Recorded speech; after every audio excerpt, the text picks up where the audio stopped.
ಹೊನ್ನಾವರದ ಈ ಭಾಗದಲ್ಲಿ ಇವತ್ತಿಗೂ ಶಿವನ ಆತ್ಮಲಿಂಗದ 3ನೇ ಕಣ್ಣು ಹಾಗೂ ಹೃದಯ ಬಡಿಯುತ್ತೆ ಅಂದ್ರೆ ನಂಬ್ತೀರಾ? ಹೌದು, ಇದು ಭೂ ಕೈಲಾಸದ ಪಂಚಕ್ಷೇತ್ರದಲ್ಲಿ ಒಂದು ಗುಣವಂತೇಶ್ವರ.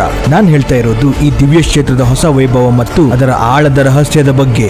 ಭೂಗರ್ಭಕ್ಕೆ ಸೇರುತ್ತಿದ್ದ ಆತ್ಮಲಿಂಗವನ್ನು ರಾವಣ ಕೀಳಲು ಹೋದಾಗ ಅದು ಚೂರ್ ಚೂರಾಗಿ ಕೈಯಲ್ಲಿ ಬಂದವು. ಹಾಗೆ ಸಿಕ್ಕಿ ಎಸೆದ 5ನೇ ಚೂರು ಬಿದ್ದ ಸ್ಥಳವೇ ಈ ಪಂಚಕ್ಷೇತ್ರ. ಆ ದಿವ್ಯ ಭಾಗವೇ ಇಲ್ಲಿ ಅಘೋರಲಿಂಗದ ಶಂಭುಲಿಂಗೇಶ್ವರನಾಗಿ ನೆಲೆಸಿದ್ದಾನೆ. ಇಲ್ಲಿ 7 ಪುರಾತನ ಶಾಸನಗಳು ಸಿಕ್ಕಿವೆ. ಮಲಯಾಳಂ ಶಾಸನಗಳು ಕೂಡ ಇವೆ.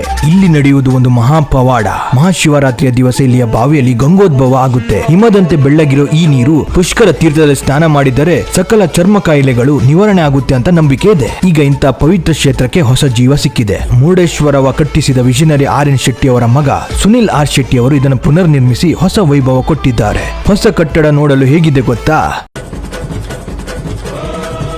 ಏಪ್ರಿಲ್ 8ರಿಂದ 19ರವರೆಗೆ ವಿಶೇಷ ಕಾರ್ಯಕ್ರಮಗಳು. ಏಪ್ರಿಲ್ 13ಕ್ಕೆ ಸೀಮಾಬಲಿ ಪಾದಯಾತ್ರೆ. ಗುಣವಂತೆಯಿಂದ ಗೇರ್ಸಪ್ಪವರೆಗೆ. ಮುಖ್ಯವಾಗಿ ಏಪ್ರಿಲ್ 18ರ ಅದ್ದೂರಿ ಬ್ರಹ್ಮ ರಥೋತ್ಸವ. ವಿರಾಜಮಾನನಾಗಿ ನೆಲೆಸಿರುವ ಶ್ರೀ ಮಹಾಶಿವನನ್ನು ಈ ದಿವಸ ದರ್ಶನ ಮಾಡಿದರೆ ಪಾಪ ಮುಕ್ತಿಯಾಗುತ್ತೆ ಎಂಬುದು ಪುರಾತನ ನಂಬಿಕೆ. ಎಲ್ಲರಿಗೂ ಶಿವನನ್ನು ಒಳ್ಳೆಯದನ್ನೇ ಮಾಡಲಿ. ಶುಭ